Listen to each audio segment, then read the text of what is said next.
அம்பேத்கரை அவமதிக்கும் வகையில் பேசிய அமித்ஷாவுக்கு நாடு முழுவதும் வலுக்கும் எதிர்ப்பு. அமித்ஷா மன்னிப்பு கேட்க வலியுறுத்தி நாடாளுமன்றத்தின் மீது ஏறி இந்தியா கூட்டணி எம்பிக்கள் ஆர்ப்பாட்டம்.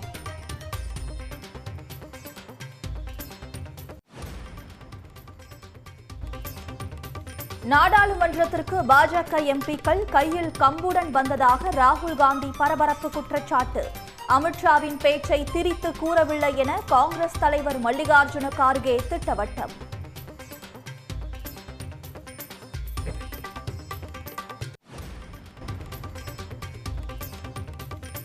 அமித்ஷாவை கண்டித்து தமிழ்நாடு முழுவதும் திமுக மற்றும் கூட்டணி கட்சியினர் கண்டன ஆர்ப்பாட்டம். விடுதலை சிறுத்தைகள் கட்சியினர் ரயில் மறியலில் ஈடுபட்டதால் பரபரப்பு.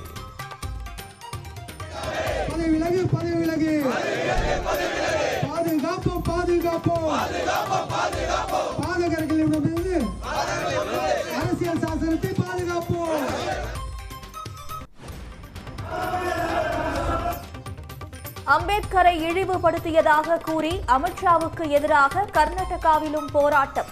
கர்நாடக சட்டப்பேரவையில் காங்கிரஸ் எம்எல்ஏக்கள் முழக்கம்.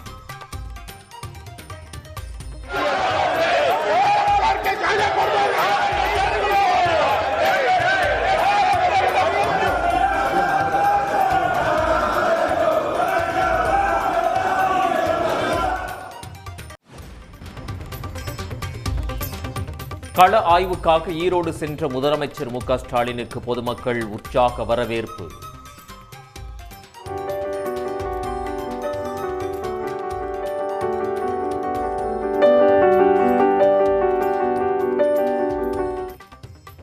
மக்களை தேடி மருத்துவம் திட்டத்தின் 2 கோடியாவது பயனாளிக்கு மருத்துவ பெட்டகத்தை நேரில் வழங்கினார்.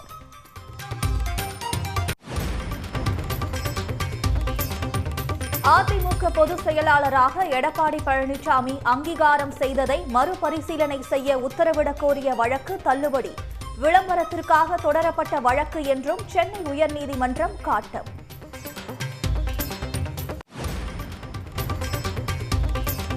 தமிழக அரசுக்கு ஆளுநர் ஆர் என் ரவி பல்வேறு இடையூறுகளை தருவதாக உயர்கல்வித்துறை அமைச்சர் கோவி செழியன் குற்றச்சாட்டு. ஆளுநரின் போக்கு மாணவர்களின் நலனுக்கு எதிரானது என்றும் விமர்சனம்.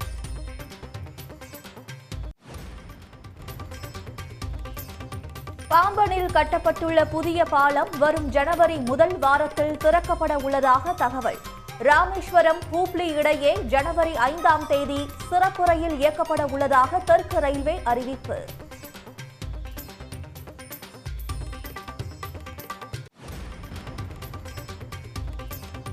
சமத்துவத்தை போதிக்கும் அருப்புக்கோட்டை நல்லூர்பட்டி கிராமம்.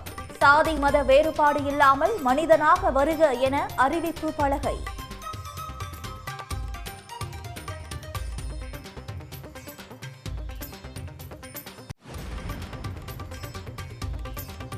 நெல்லை மாவட்டத்தில் கேரள மருத்துவ கழிவுகள் கொட்டப்பட்ட விவகாரத்தில் 2 பேர் கைது.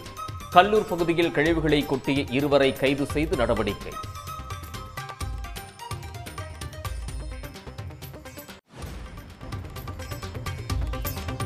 சென்னையில் ஜாதகம் பார்க்க சென்ற ஐடி ஊழியரிடம் 50 லட்சம் ரூபாய் மோசடி செய்த ஜோதிடர் கைது.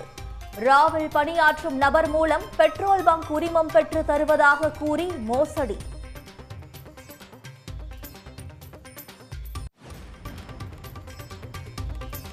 சென்னையில் ஆபரண தங்கத்தின் விலை சவரனுக்கு 520 ரூபாய் சரிவு. 1 சவரன் ஆபரண தங்கம் 56,560 ரூபாய்க்கு விற்பனை. சட்டமேதை அம்பேத்கரை அவமதிக்கும் வகையில் பேசிய ஒன்றிய உள்துறை அமைச்சர் அமித்ஷா பதவி விலக வலியுறுத்தி நாடாளுமன்ற வளாகத்தில் இந்தியா கூட்டணி எம்பிக்கள் ஆர்ப்பாட்டத்தில் ஈடுபட்டனர். நாடாளுமன்ற மாநிலங்களவையில் அரசியல் சாசனம் தொடர்பான விவாதத்தின் போது சட்டமேதை அம்பேத்கரை அவமதிக்கும் வகையில் பேசிய அமித்ஷாவுக்கு இந்தியா கூட்டணி கட்சிகள் கடும் எதிர்ப்பு தெரிவித்து வருகின்றன.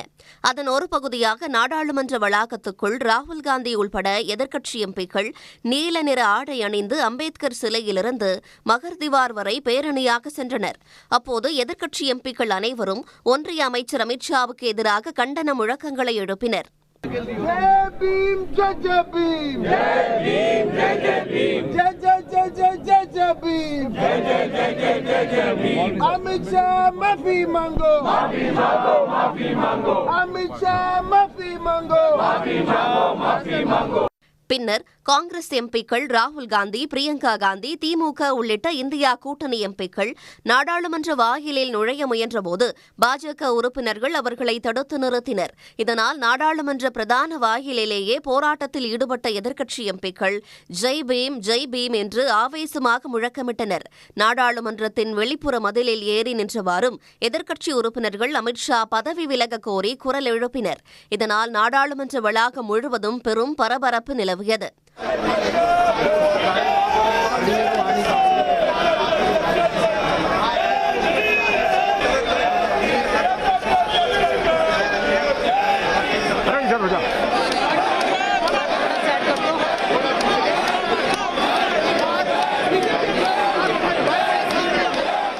போராட்டத்தின் போது எதிர்க்கட்சி எம்பிக்கள் தன் மீது விழுந்ததால் தனக்கு காயம் ஏற்பட்டதாக பாஜக எம்பி பிரதாப் சந்திர சாரங்கி குற்றம் சாட்டினார்.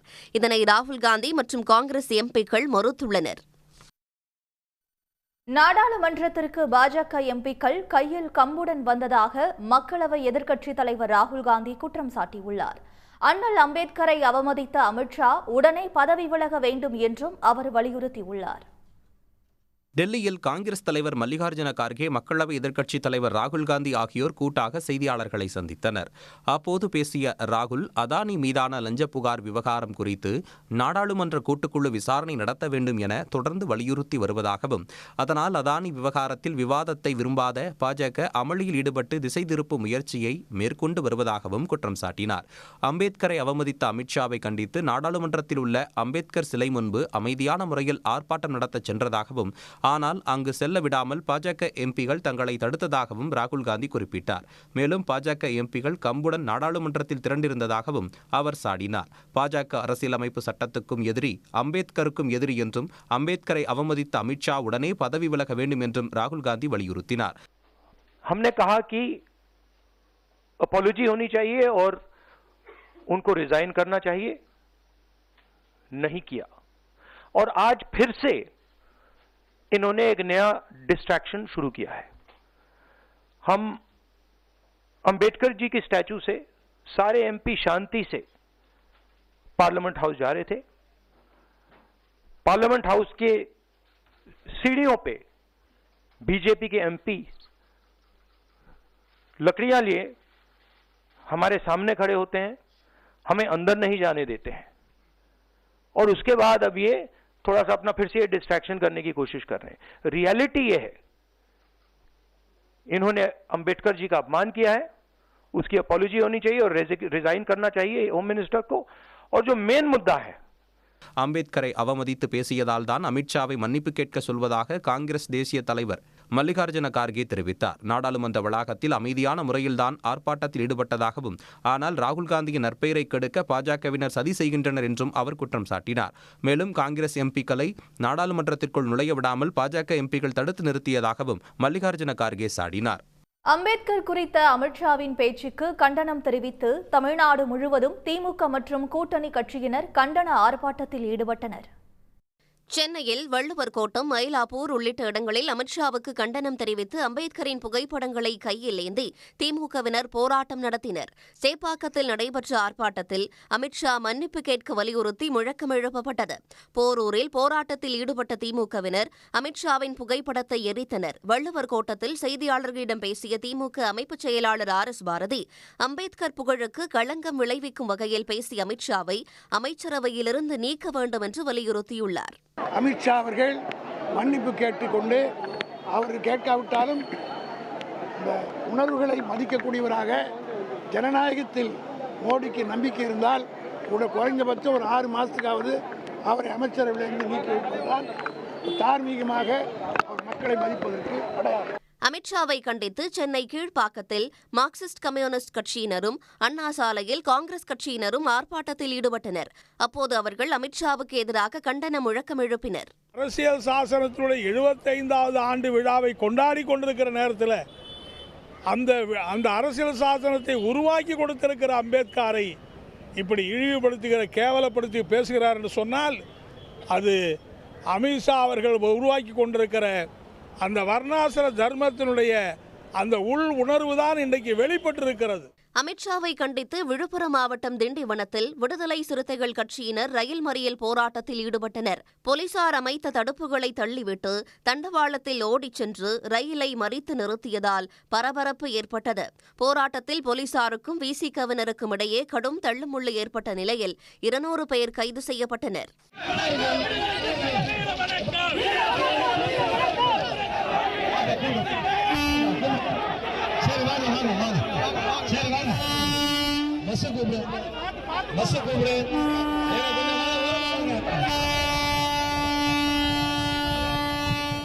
மதுரை மாவட்டம் மேலூரில் பென்னி குவிக் பேருந்து நிலையம் முன்பு திமுக சார்பில் கண்டன ஆர்ப்பாட்டம் நடைபெற்றது. இதில் 100க்கும் மேற்பட்டோர் கலந்து கொண்டு அமித்ஷாவுக்கு எதிராக கண்டன முழக்கங்களை எழுப்பினர். திருச்சி, புதுக்கோட்டை, மதுரை உள்பட தமிழ்நாடு முழுவதும் திமுக மற்றும் தோழமை கட்சிகள் கண்டன ஆர்ப்பாட்டத்தில் ஈடுபட்டனர். இதேபோல கீழ்வேளூர், மதுரை, ஆம்பூர் உள்ளிட்ட பல்வேறு நகரங்களில் விடுதலை சிறுத்தைகள் கட்சியினர் ரயில் மறியல் போராட்டத்தில் ஈடுபட்டனர். தண்டவாளத்தில் படுத்து போராட்டம் நடத்திய அவர்கள் அமித்ஷா பதவி விலக வேண்டும் என்று வலியுறுத்தி முழக்கம் எழுப்பினர். பின்னர் அவர்களை போலீசார் கைது செய்தனர். கீழ்வேளூர் ரயில் நிலையத்தில் விசிகவினரை போலீசார் தடுக்க முயன்றதால் இரு தரப்பினருக்கும் இடையே தள்ளுமுள்ளு ஏற்பட்டது.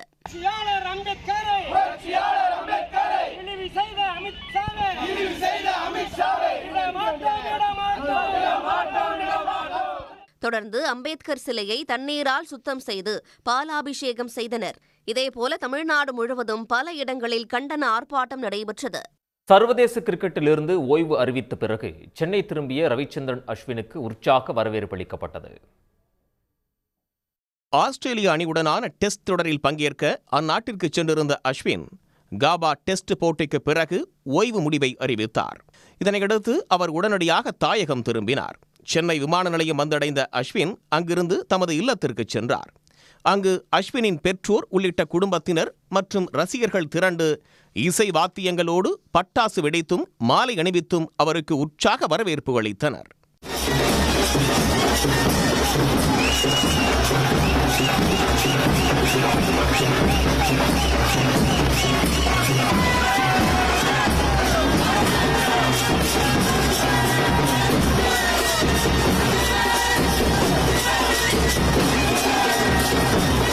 தொடர்ந்து செய்தியாளர்களிடம் பேசிய அஸ்வின், சர்வதேச போட்டிகளில் இருந்துதான் தாம் ஓய்வு பெற்றதாகவும் தன்னால் முடிந்தவரை உள்ளூர் கிரிக்கெட் போட்டிகளில் விளையாட உள்ளதாகவும் உற்சாகமாக தெரிவித்தார். சிஎஸ்கே அணிக்காக தன்னால் முடிந்தவரை சிறந்த ஆட்டத்தை வெளிப்படுத்த இருப்பதாகவும் அவர் குறிப்பிட்டார்.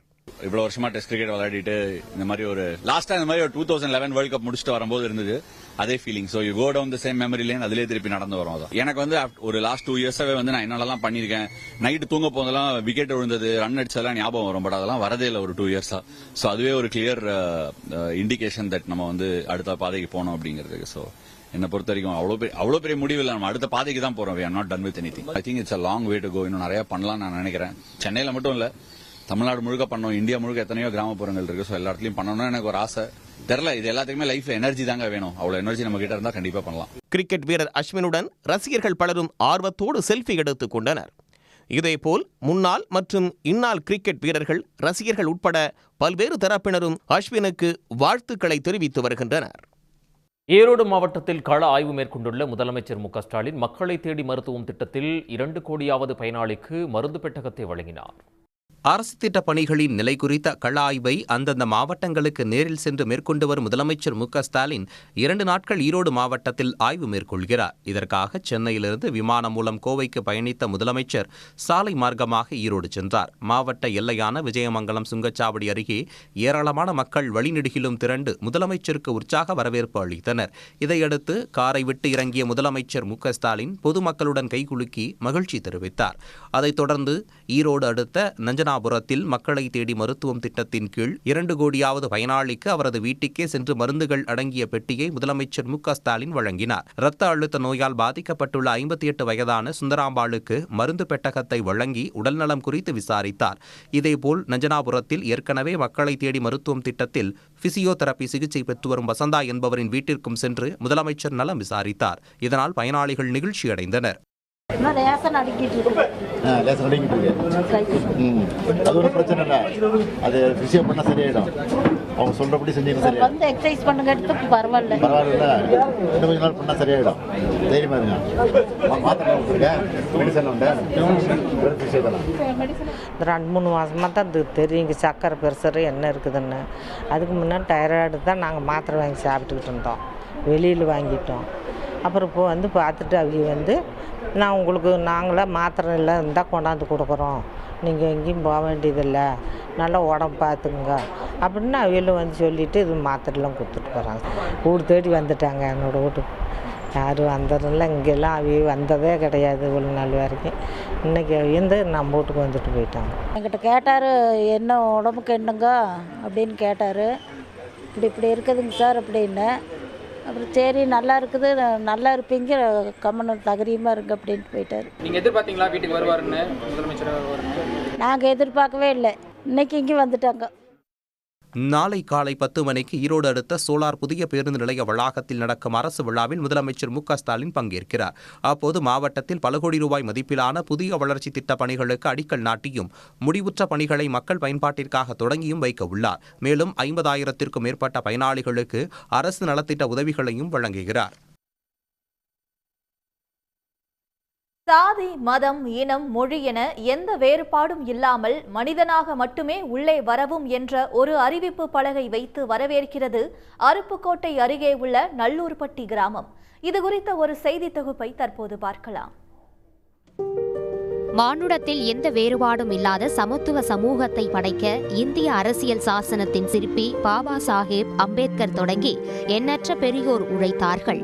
ஆனாலும் இந்தியாவின் கிராமப்புறங்கள் இன்றும் சாதியத்தின் கோட்டை கொத்தளங்களாக இருக்கின்றன. எந்த கிராமத்திற்கு போனாலும் அந்த ஊரின் நுழைவாயிலேயே ஜாதி குறித்த பலகைகள்தான் நம்மை வரவேற்கின்றன. ஆனால் அருப்புக்கோட்டை வட்டாரத்தில் உள்ள நல்லூர்பட்டி கிராமத்தின் எல்லையில் உள்ள அறிவிப்பு பலகை நம்மை ஆச்சரியப்படுத்துகிறது. ஜாதி, மதம், மொழி, இனம், போட்டி, பொறாமை, பழி, பகை, கோபம் இவை அனைத்தும் மறந்து ஓர் உண்மையான மனிதனாக மட்டுமே உள்ளே வரவும் என வரவேற்பு பலகை வைத்துள்ளனர் நல்லூர்பட்டி கிராம மக்கள். 100 குடும்பங்கள் வாழும் நல்லூர்பட்டி இப்படி நல்லதோர் உதாரணத்தை முன்மொழிகிறது. அரசாங்கம் இதை ஒரு முன்னுதாரணம் எடுத்துக்கிட்டு அவங்கள நேரடியாக ஒரு மக்களை வந்து சந்தித்து அவங்களுக்கு வந்து அடிப்படை வசதிகள் மற்றது என்னது ஃபஸ்ட்டு வந்து ஒரு கல்வி தான் முதல்ல. இது இன்றைக்கி இவ்வளோ தூரம் நாங்கள் வந்து இதை கொண்டு வந்து இந்த நேம் போர்டையை நிறுவி அதே நேரத்தில் எத்தனையோ படித்த இளைஞர்கள் ரொம்ப சிரமப்பட்டு ஒரு எழுத்தாளர்களாக ஒரு ஒரு ஒரு நல்ல ஒரு இடத்துக்கு வந்திருக்கிறாங்க. அதே நேரத்தில் வந்து இது ஒரு நல்ல ஒரு முன் உதாரணம். பெரியவர்கள் தங்களிடம் ஜாதி, மதம் என எந்த வேறுபாடும் பார்க்கக்கூடாது என சொல்லி வளர்த்ததாக பெருமையுடன் கூறுகிறார் 10ஆம் வகுப்பு மாணவி கனிஷ்கா தேவி. நாங்கள் வந்து இந்த நல்லூர்பட்டியில் வந்து போர்டு வச்சுருக்கோம். அது என்ன நோக்கத்தோட போர்டு வச்சுருக்கோன்னா, எங்களை பார்த்து மற்ற கிராமங்கள்லாம் திருந்தணும், ஜாதி, மதம், இன, மொழி இது எல்லாத்தையும் கலைச்சி ஒற்றுமையாக வாழணும். அதனால் நாங்கள் அந்த போர்டு வச்சுருக்கோம். அப்புறம் வந்து எங்கள் வீட்டில் எங்கள் ஊரில் எல்லாமே என்ன சொல்லி கொடுத்து வளர்த்துருக்காங்கன்னா, ஜாதி என்பது இந்த இதிலே இருக்கக்கூடாது அப்படின்னு சொல்லி வளர்த்துருக்காங்க. சாதிய கட்டமைப்புக்கும் கிராமங்களுக்குமான இடையிலான பிணைப்பை உடைக்கும் வகையில் இதனை முன்னெடுத்ததாக கூறுகிறார் அந்த ஊரைச் சேர்ந்த மணிவண்ணன். கடந்த 2019ஆம் ஆண்டு இந்த அறிவிப்பு பலகை வைத்ததாக அவர் தெரிவித்தார். எங்கள் ஊர் என்ட்ரன்ஸில் ஒரு போர்டு வச்சுருக்கோம். அது வந்து ஜாதி, மதம், இனம், மொழி, போட்டி, பொறாமை, பழி, கோபம் இதெல்லாம் மறந்து ஒரு உண்மையான மனிதனாக உள்ளே வரவும் அப்படின்னு சொல்லி ஒரு வரவேற்பு பலகை வச்சுருக்கோம். இந்த வரவேற்பு பலகை வச்சது வந்து எங்களை அடையாளப்படுத்துறதுக்காக நாங்கள் வைக்கல, எல்லா ஊர் மக்களும் இந்த மாதிரி இருக்கணுங்கிறதுக்காக தான் நாங்கள் வச்சுருக்கோம். இந்த கொள்கை வந்து எங்களுக்கு எதில் இருந்துச்சுன்னா பீமாராவ் ராம்ஜி அம்பேத்கருடைய கருத்தியல் மூலமாக தான் எங்களுக்கு வந்து சேர்ந்துட்டு தங்களது ஜாதி பெருமைகளையும் குலம் கோத்திரங்களின் மகிமையும் வியந்து கூறும் உலகில் அனைவரும் பாகுபாடின்றி சமமாக நடத்தப்பட வேண்டும் என்றும் விரும்புகிறார்கள் நல்லூர்பட்டியின் நன்மக்கள். சன் நியூஸ் செய்திகளுக்காக அருப்புக்கோட்டையிலிருந்து பா. அருண்குமார்.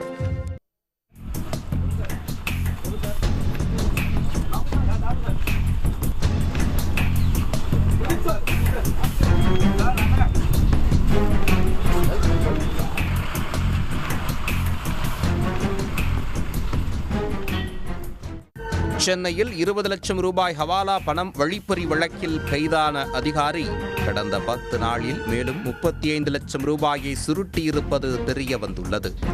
சென்னை பழைய வண்ணாரப்பேட்டை நடராஜன் தெருவைச் சேர்ந்தவர் 31 வயது முகமது கவுஸ். இவர் திருப்பத்தூர் மாவட்டம் வாணியம்பாடி காங்கிரஸ் நகர செயலாளர் ஜுனைத் என்பவரிடம் வேலை பார்த்து வருகிறார். ஜுனைத் முகமது லைஃப்லைன் சிட்டி என்ற பெயரில் ஸ்கேன் சென்டர் ஒன்றை நடத்தி வருகிறார். கடந்த 15ஆம் தேதி ஜுனைத் அகமது சிடி ஸ்கேன் மிஷினின் உதிரி பாகங்கள் வாங்குவதற்காக முகமது கவுஸை வரவழைத்து 20 லட்சம் ரூபாய் பணத்தை கொடுத்து அனுப்பி வைத்துள்ளார். அந்த பணத்துடன் சென்னை வந்த அவர் திருவல்லிக்கேணியில் இருசக்கர வாகனத்தில் சென்றபோது போலீஸ் மற்றும் வருமான வரி அதிகாரிகள் என்று கூறி மர்ம நபர்கள் வழிப்பறி செய்துவிட்டதாக அங்குள்ள காவல் நிலையத்தில் புகார் அளித்தார். கூட்டு வழிப்பறி பிரிவின் கீழ் வழக்கு பதிவு செய்து திருவல்லிக்கேணி போலீசார் மேற்கொண்ட விசாரணையில் அதே காவல் நிலையத்தில் சிறப்பு காவல் உதவி ஆய்வாளராக பணிபுரிந்து வந்த ராஜா சிங் வருமான வரித்துறை அதிகாரிகளுடன் இணைந்து வழிப்பறியில் ஈடுபட்டது தெரிய வந்தது. வருமான வரித்துறை கண்காணிப்பாளர் பிரபு, வருமான வரித்துறை ஆய்வாளர் தாமோதரன் மற்றும் வருமான வரித்துறை அதிகாரி பிரதீப் ஆகியோர் காவல் உதவி ஆய்வாளர் ராஜா சிங் உதவியோடு வழிப்பறியில் ஈடுபட்டது உறுதியானது. நால்வரும் கூட்டு சேர்ந்து காவல்துறை அதிகாரிகளுக்கு தெரியாமல் வாகன சோதனை செய்து அதில் பிடிபடும் பணத்தை பங்கு போட்டு இருக்கின்றனர். அந்த வகையில் கைது செய்யப்பட்ட வருமான வரித்துறை ஆய்வாளர் தாமோதரன் கடந்த 10 நாட்களுக்குள் வாகன சோதனையில் சிக்கிய 35 லட்சம் ரூபாயை வருமான வரித்துறை அலுவலகத்தில் ஒப்படைக்காமல் சுருட்டியிருப்பது போலீஸ் விசாரணையில் தெரிய வந்துள்ளது. நேப்பியர் பாலம் அருகே சிக்கிய 40 லட்சம் ரூபாய் பணத்தில் 25 லட்சத்தை எடுத்துக்கொண்டு மீதம் 15 லட்சத்தை மட்டும் பணம் கொண்டு வந்த நபரிடம் தாமோதரன் திருப்பி கொடுத்ததும் விசாரணையில் அம்பலமாகியுள்ளது. மேலும் பூக்கடை காவல் மாவட்ட எல்லையில் தொழில் தொடங்குவதற்காக நகைகளை அடகு வைத்தும் நண்பர்களிடம் கடனாக பெற்று வந்த நபரிடமிருந்து 19 லட்சத்தை பறித்திருக்கின்றன. அந்த பணத்தில் 10 லட்சத்தை எடுத்துக்கொண்டு 9 லட்சத்தை மட்டும் ஐடி ஆய்வாளர் தாமோதரன் கொடுத்திருப்பது கண்டுபிடிக்கப்பட்டுள்ளதாக காவல்துறை அதிகாரிகள் தெரிவித்தனர். போலீஸ் எஸ்ஐயுடன் கூட்டு சேர்ந்து சோதனை என்ற பெயரில் பணத்தை பறிமுதல் செய்து வருமான வரித்துறை அதிகாரிகள் பங்கு போட்டிருப்பது அறிந்து வருமான வரித்துறையின் துணை இயக்குநர் கேசவன் அதிர்ச்சியடைந்தார். திருவல்லிக்கேணி காவல் நிலையம் வந்து கைது செய்யப்பட்டுள்ள வருமான வரித்துறை அதிகாரிகளிடம் விசாரணையில் ஈடுபட்டார். அப்போது காவல்துறை முழு ஒத்துழைப்பு அளிப்பதாக கூறிவிட்டு சென்றுள்ளார். பின்னர் கைதான மூவரும் சிறையில் அடைக்கப்பட்டுள்ளனர். அவர்களை காவலில் எடுத்து விசாரிக்கவும் நடவடிக்கை எடுக்கப்பட்டுள்ளது. இந்த நிலையில் காவல்துறை உதவி ஆய்வாளர் ராஜா சிங்கை பணியிடை நீக்கம் செய்து சென்னை காவல்துறை ஆணையர் உத்தரவு பிறப்பித்தார். இதேபோன்று வருமான வரித்துறை அதிகாரிகள் 3 பேர் மீதும் துறை ரீதியான நடவடிக்கை மேற்கொள்வதற்கான விசாரணையை வருமான வரித்துறை புலனாய்வு பிரிவு துவங்கியுள்ளது. இதேபோன்று வருமான வரித்துறை அதிகாரிகள் 3 பேர் மீதும் துறை ரீதியான நடவடிக்கை மேற்கொள்வதற்கான விசாரணையை வருமான வரித்துறை புலனாய்வு பிரிவு துவங்கியுள்ளது. காவல்துறை தரப்பில் ஆவணங்களை பெற்று இந்த விசாரணை நடைபெற்று வருகிறது. கைதான பிரபு, பிரதீப் மற்றும் தாமோதரன் ஆகியோர் கையாண்ட வழக்குகள் குறித்தும் வருமான வரித்துறை உயரதிகாரிகள் ஆய்வு செய்து வருகின்றனர். இது தொடர்பான அறிக்கையை தலைமை அலுவலகத்துக்கு தாக்கல் செய்ய இருக்கின்றனர். அதன் பேரில் கைதான 3 வருமான வரித்துறை பணியாளர்கள் மீதும் சஸ்பெண்ட் உள்ளிட்ட நடவடிக்கை பாய உள்ளது. மேலும் கைதான 4 பேரின் செல்போன்களையும் சைபர் கிரைம் போலீசார் ஆய்வு செய்து வருகின்றனர். அதில் பல முக்கிய தகவல்கள் வெளியாகலாம் என்ற எதிர்பார்ப்பு காணப்படுகிறது. ரஷ்யா அறிவித்துள்ள புற்றுநோய்க்கான புதிய தடுப்பூசியின் பயன்பாடு குறித்து முழுமையான ஆய்வு முடிவுகள் வந்த பின்னரே தெரியவரும் என இந்திய மருத்துவ நிபுணர்கள் தெரிவித்துள்ளனர். கேன்சர் எனும் புற்றுநோய்க்கு தடுப்பூசி கண்டுபிடித்துள்ளதாகவும் அவை 2025ஆம் ஆண்டின் தொடக்கத்திலிருந்தே நோயாளிகளுக்கு இலவசமாக கிடைக்கும் என்றும் ரஷ்யா அறிவித்துள்ளது. இந்நிலையில் ரஷ்யா கண்டுபிடித்துள்ளதாக கூறப்படுவது mRNA எனப்படும் உடலின் நோய் எதிர்ப்பு சக்தியை தூண்டிவிட்டு செயல்படும் மருந்துகள்தான் என்றும் தற்போதைக்கு விலங்குகளுக்கு செலுத்தியே இந்த தடுப்பூசி பரிசோதிக்கப்பட்டுள்ளதாகவும் சென்னையை சேர்ந்த புற்றுநோய் சிறப்பு நிபுணர் டாக்டர் சுந்தரேசன் தெரிவித்துள்ளார். அந்த mRNA வேக்சின் எப்படி என்ன பண்ணுன்னா உள்ளே போய் நம்மளோட எதிர்ப்பு சக்தி கிட்ட இந்த கேன்சரை நீ எதிர்க்கணும் அப்படின்னு சொல்லி கொடுக்குறத வேலையை தான் அது பார்க்கும். ஸோ அதை செய்யும் போது அது எந்த அளவுக்கு செய்யும், எந்தெந்த கேன்சருக்கெலாம் செய்யும் அப்படின்றதெல்லாம் விவரங்கள் இன்னும் ரஷ்யா இன்னும் வெளியிடலை. பட் ஆனால் அந்த mRNA வேக்சின் ரீசெண்ட் டைம்ஸில் ரொம்ப ரிசர்ச் பண்ணக்கூடிய வேக்சின். இது வெற்றிகரமாக வந்தால் ரொம்ப யூஸ்ஃபுல்லாக இருக்கும் அப்படின்றது அதில் எந்த சந்தேகமும் கிடையாது. அதேபோல பரிசோதனை நிலையில் வெற்றிகரமாக செயல்படும் சில தடுப்பூசி மருந்துகள் நடைமுறையில் வெற்றிகரமாக செயல்படாமலும் போயுள்ளதால் பொறுத்திருந்துதான் பார்க்க வேண்டும் என சென்னை MGM கேன்சர் இன்ஸ்டிடியூட் இயக்குனர் MA ராஜா தெரிவித்துள்ளார். அதை அந்த அளவுக்கெல்லாம் சொல்லக்கூடிய அளவுக்கு நமக்கு இதை பற்றி இன்னும் இன்ஃபர்மேஷன் இல்லை என்பதுதான் உண்மை. ஏன்னா அது அவங்க நான் சொன்ன மாதிரி இன்னும் உண்மையான நோயாளிகளிடம் பரிசோதனை செய்து பார்க்கவில்லை. ஏன்னா சிலதில் பரிசோதனை கூடத்தில் மிக அற்புதமாக வேலை செய்யும், உண்மை வாழ்க்கையில் பரிசோதனை செய்யும்போது அந்த அளவுக்கு வெற்றியை தராது. நம்ம காத்திருந்து தான் பார்க்க வேண்டும். ஒவ்வொரு கேன்சர் நோயாளிக்கும் ஒவ்வொரு மாதிரியான பாதிப்பு மருந்து தேவை இருக்கும் என்பதால் தனிப்பயன் கொண்ட தடுப்பூசி உருவாக்கப்பட்டுள்ளதாக ரஷ்ய விஞ்ஞானிகள் கூறியுள்ளனர். இதற்கு அதிக நேரம் ஆகும் என்பதால் செயற்கை நுண்ணறிவு தொழில்நுட்பம் மூலம் தனித்த புற்றுநோய் தடுப்பூசி சாத்தியமாகும் என்றும் அவர்கள் தெரிவித்துள்ளனர். அம்பேத்கரை அவமதித்த ஒன்றிய உள்துறை அமைச்சர் அமித்ஷாவை கண்டித்து கர்நாடக சட்டப்பேரவையில் காங்கிரஸ் உறுப்பினர்கள் முழக்கம் எழுப்பியதால் அமளி ஏற்பட்டது. கர்நாடக மாநிலம் பெலகாவியில் நடந்த சட்டப்பேரவை குளிர்கால கூட்டத்தில் எதிர்க்கட்சித் தலைவர் ஆர் அசோகா பேசிக் கொண்டிருந்தார். அப்போது எழுந்த காங்கிரஸ் எம்எல்ஏ ஹெச்.சி. பாலகிருஷ்ணா அமித்ஷாவை கண்டித்து தீர்மானம் கொண்டுவர விரும்புவதாக கூறினார். அப்போது காங்கிரஸ் எம்எல்ஏக்கள் அம்பேத்கர் படங்களை கைகளில் ஏந்தியபடி ஜெய் பீம், நீதி வேண்டும் நீதி வேண்டும் எனவும் அம்பேத்கரை அவமதித்த அமித்ஷாவை ஒன்றிய அமைச்சரவையிலிருந்து நீக்க வலியுறுத்தியும் முழக்கங்களை எழுப்பினர். இதற்கு எதிர்ப்பு தெரிவித்த பாஜக உறுப்பினர்கள் காங்கிரஸ் இப்பிரச்சனையை அரசியலாக்குவதாக முழக்கமிட்டதால் பேரவையில் கடும் அமளி நிலவியது. இதனால் சட்டப்பேரவை தற்காலிகமாக ஒத்திவைக்கப்பட்டது.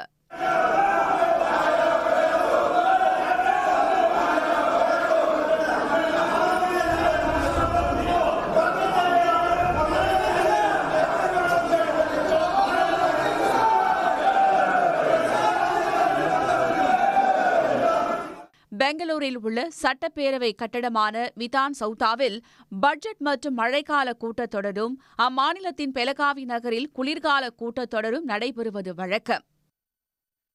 அம்பேத்கரை அவமானப்படுத்தி அமித்ஷாவை கண்டிக்க கூட வேண்டாம், வலிக்காமல் வலியுறுத்த கூட மனமில்லாமல் எடப்பாடி பழனிசாமி ஆழ்ந்த உறக்கத்தில் இருக்கிறாரா என்று அமைச்சர் ரகுபதி விமர்சித்துள்ளார். அம்பேத்கரை அவமதித்த அமித்ஷாவை கண்டித்து நாடே கொந்தளித்து கிடக்கிறது என்றும் நாடாளுமன்ற வளாகத்தில் திமுக உள்ளிட்ட எதிர்க்கட்சிகள் மிக கடுமையான எதிர்ப்பினை பதிவு செய்ததாகவும் அமைச்சர் ரகுபதி தெரிவித்துள்ளார். ஆனால் அம்பேத்கருக்கு களங்கம் ஏற்படுத்த முயலும் சனாதன சக்திகளுக்கு துணை போக்கும் விதமாக எடப்பாடி பழனிசாமி வாய்மூடி கிடக்கிறார் என்று அமைச்சர் விமர்சித்துள்ளார். ஒன்றிய பாஜக அரசு மக்களாட்சி அழிக்க கொண்டு வர துடிக்கும் ஒரே நாடு ஒரே தேர்தல் பற்றி எதுவும் கூறாமல் அமைதியாக இருப்பதாகவும், இஸ்லாமிய மக்களை இழிவாக பேசிய நீதிபதி விவகாரத்திலும் எடப்பாடி பழனிசாமி அமைதியாக இருந்ததாகவும் அவர் குறிப்பிட்டுள்ளார். அம்பேத்கரை அவமானப்படுத்தி அமித்ஷாவை கண்டிக்க கூட வேண்டாம், வலிக்காமல் வலியுறுத்த கூட மனமில்லாமல் அமைதி அமைதி என எடப்பாடி பழனிசாமி ஆழ்ந்த உறக்கத்தில் இருக்கிறார் என்று அமைச்சர் ரகுபதி காட்டமாக விமர்சித்துள்ளார். யார் கண்ணிலும் படாமல் பதுங்கு குழியில் பதுங்கிக் கொண்டிருக்கும் பழனிசாமியை கண்டால் யாரேனும் கேட்டுச் சொல்லுங்கள் என்றும், அம்பேத்கர் யார் என்றாவது அவருக்கு தெரியுமா எனவும் அமைச்சர் ரகுபதி கேள்வி எழுப்பியுள்ளார். நீலகிரி மாவட்டம் பந்தலூர் பகுதியில் 30 வீடுகளை சேதப்படுத்திய புல்லட் யானையை மயக்க ஊசி செலுத்தி பிடிக்க வலியுறுத்தி தேயிலை தோட்ட தொழிலாளர்கள் போராட்டத்தில் ஈடுபட்டனர். இதையடுத்து காட்டு யானையை விரட்ட 2 கும்கி யானைகள் வரவழைக்கப்பட்டுள்ளன.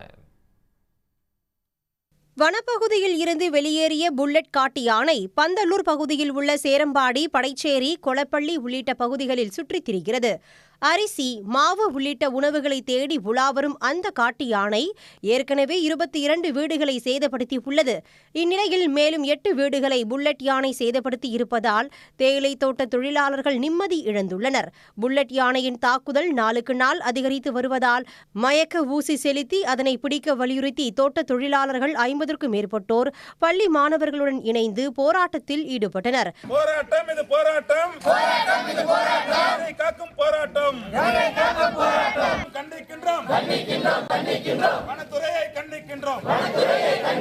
குழந்தைங்க இருக்குது, அந்த குழந்தைகளை தூக்கிட்டு நாங்க எங்க போவோம்? திடீர்னு யானை வந்து ஒவ்வொரு வீட்டையா உடைக்குது. ஒரு வீட்டை உடைச்சிருந்தா கூட நாங்க இன்னொரு வீட்டுக்கு போறோம்னு சொல்லி போகலாம். ஒரு வீட்டை உடைச்சு இன்னொரு வீட்டை உடைச்சு நாங்க எல்லாம் எங்க போவோம்? குழந்தைங்களை வச்சுக்கிட்டு எங்களுக்கு உள்ள இடமே இந்த ஒரு வீடு தாங்க சார், எங்களுக்குன்னு வேற வீடு இல்லைங்க. 28 வீடுகளை வந்து இந்த புல்லட் யானை உடைச்சிருக்குது. நேத்து 7 வீடை உடைச்ச யானை இன்னைக்கு 8 வீடை உடைச்சிருக்குது. இது வந்து டாண்டி, அதாவது நீலகிரி மாவட்டம் கூடலூர் சட்டமன்ற தொகுதிக்கு உட்பட்ட பந்தலூர் வட்டம் டாண்டி பகுதி.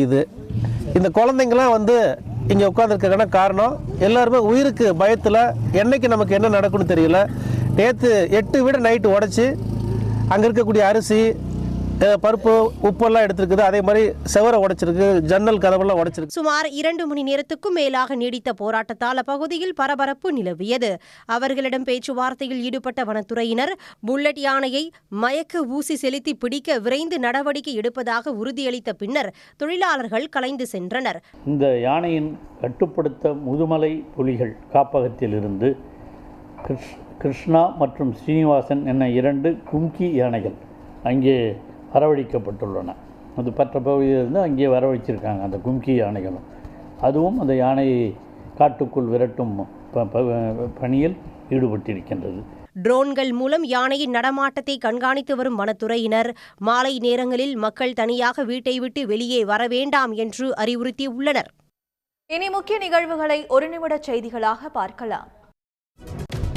கேரள மருத்துவ கழிவுகள் நெல்லை மாவட்டத்தில் கொட்டப்பட்ட விவகாரத்தில் தலைமை முகவர் உட்பட 2 பேரை போலீசார் கைது செய்து விசாரணை நடத்தி வருகின்றனர். நெல்லை மாவட்டம் நடுக்கொள்ளூர், பழவூர் உள்ளிட்ட இடங்களில் உள்ள வனப்பகுதியில் கேரள மாநிலத்தில் இருந்து கொண்டுவரப்பட்ட மருத்துவ கழிவுகள் மூட்டை மூட்டையாக கொட்டப்பட்டதாக புகார் எழுந்தது. இந்த விவகாரம் பெரும் சர்ச்சையை ஏற்படுத்திய நிலையில் இது தொடர்பாக பழவூர் கிராம நிர்வாக அலுவலர் சுத்தமல்லி காவல் நிலையத்தில் புகார் அளித்தார். அதன் பேரில் சுற்றுச்சூழல் பாதுகாப்பு சட்டத்தின் கீழ் 3 பிரிவுகளில் வழக்கு பதிவு செய்த போலீசார் தனிப்படை அமைத்து விசாரணை நடத்தி வந்தனர். இந்நிலையில் மருத்துவ கழிவுகள் கொட்டப்பட்ட விவகாரத்தில் தலைமை முகவராக செயல்பட்ட மாகாண்டி மற்றும் மனோகரன் ஆகிய 2 போலீசார் கைது செய்து விசாரணை நடத்தி வருகின்றனர்.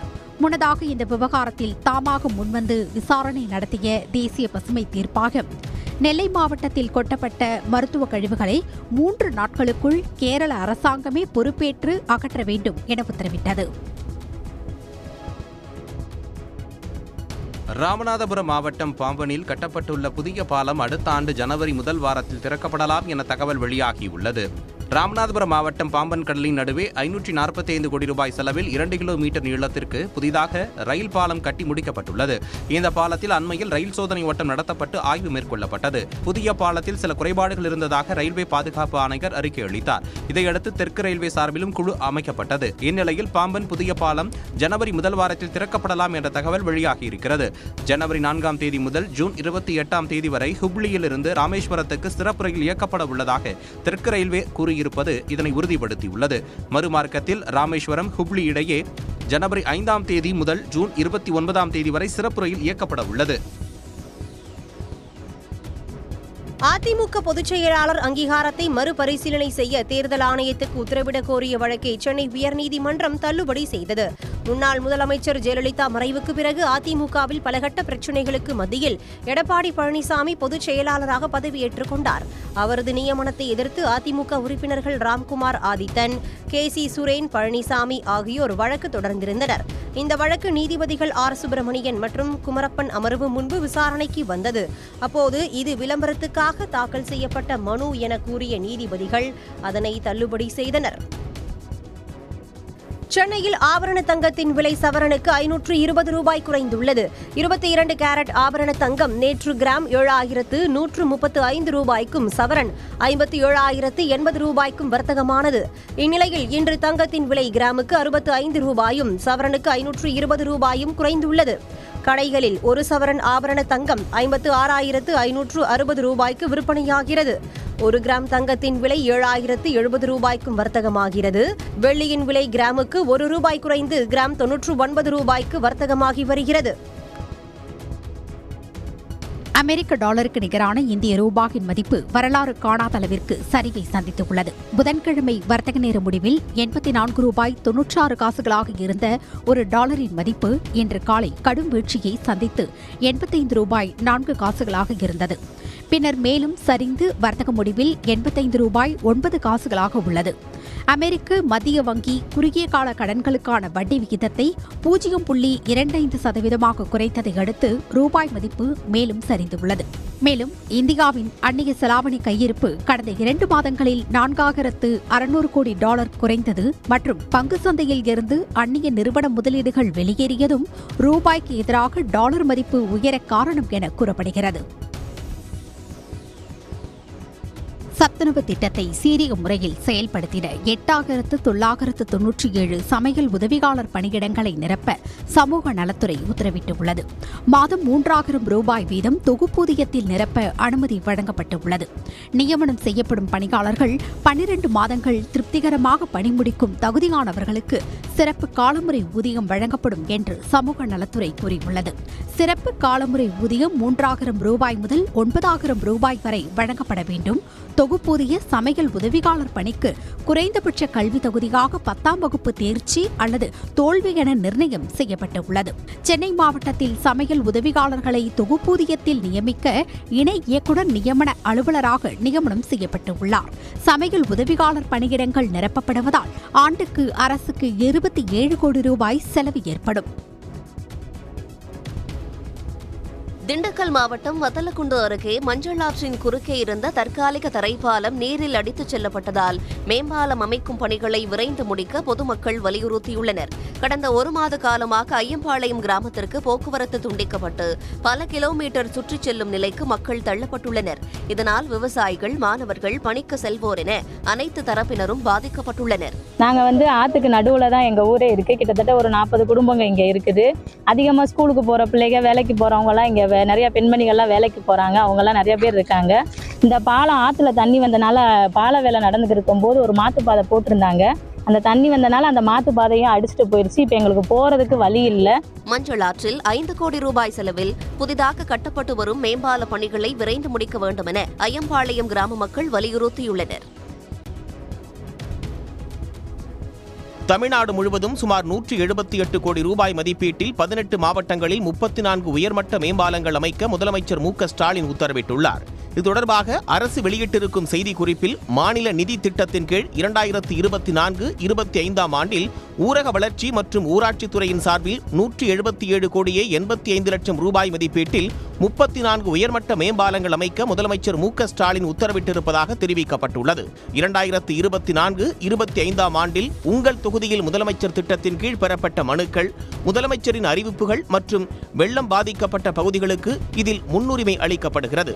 அதன்படி திருச்சி, வேலூர், தூத்துக்குடி உள்ளிட்ட 18 மாவட்டங்களில் 1977.20 மீட்டர் நீளமுள்ள 34 உயர்மட்ட மேம்பாலங்கள் கட்டுவதற்கு அரசு நிதி ஒதுக்கீடு செய்து அதற்குரிய அரசாணை வெளியிடப்பட்டுள்ளது.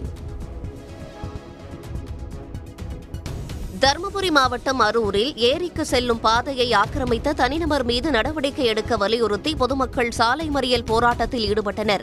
வெளிநாட்டில் வாழ்ந்து வரும் நக்கீரன் என்பவர் நர்சனேரி ஏரிக்கு செல்லும் பாதைக்கு அருகாமையில் உள்ள நிலத்தை விலைக்கு வாங்கியதாகவும், தற்போது ஏரியின் சுற்றுப்புறத்தில் உள்ள கரைகளை ஆக்கிரமிப்பு செய்து அங்கேயே வேலி அமைத்துள்ளதாகவும் அப்பகுதி மக்கள் குற்றம் சாட்டுகிறார்கள்.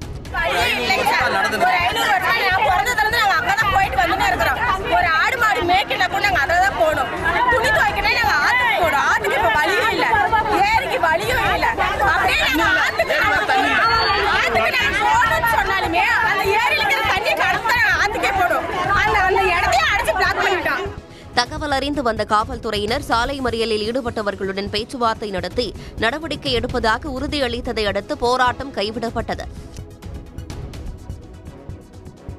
தென்காசி மாவட்டம் மேல நீலிதநல்லூர் அருகே உள்ள குளத்தின் மடை சேதமடைந்து தண்ணீர் வீணாகி வருவதாக விவசாயிகள் வேதனை தெரிவித்துள்ளனர். துரைசாமிபுரம் கிராமத்தில் வெள்ளாலங்குளம், இடையன்குளம் இடையில் 21 ஏக்கர் பரப்பளவில் இந்த குளம் அமைந்துள்ளது.